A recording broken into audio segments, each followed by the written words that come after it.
ومن اسهل الاجهزه اللي ممكن ننتجها مع الذكاء الاصطناعي.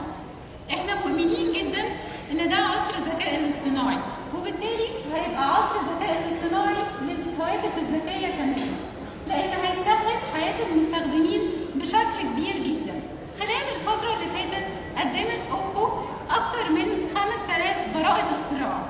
الذكاء الاصطناعي واللي بيتضمن ال NLP وال ML وال CV.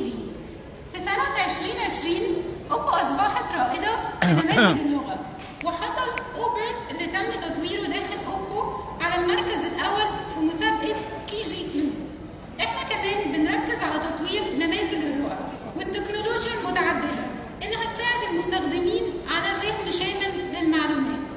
بنركز على اكتشاف ال AI agents، واهم 3 محاور بنهتم بيهم هي النوليدج والاي اي تولز والميموري. اسسنا مركز للذكاء الاصطناعي في البحث والتطوير وتطوير التكنولوجيا، وكان هدفه ان احنا نمكن اكتر المستخدمين من استخدام الذكاء الاصطناعي. عندنا العديد من الشركات الرائده زي ميديا تك ومايكروسوفت وجوجل علشان نقدر نقدم تجارب احسن لكل المستخدمين حول العالم.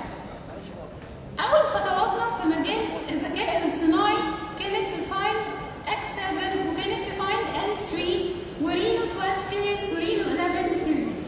احنا مش هنخلي الذكاء الاصطناعي متوفر بس في الفلاج شيب، هدفنا انه يكون متوفر في كل الهواتف الذكية المتوسطة. خطتنا في نهاية السنة دي ان احنا نوصل ل 50 مليون مستخدم حول العالم. من خلال المجهودات المبذولة والتزام الشركة هنخلي هواتف الذكاء الاصطناعي متاحة للجميع. الذكاء الاصطناعي قدر يغير كتير جدا في العالم، وقدر يغير كتير في حياة المستخدمين. هدفنا كأوبو ان احنا نخلي الطريقة دي اسهل واسرع عشان نقدر نخدم عدد اكبر من المستخدمين. اوبو بتحتل المركز الرابع عالميا، وسلسلة رينو 11 حققت مبيعات هائلة حول العالم.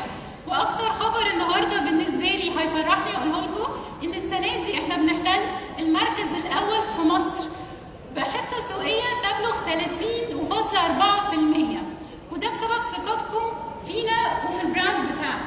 مبسوطه جدا ان انا كنت معاكم النهارده، ودلوقتي هسيبكم مع اسلام الجوهري مدير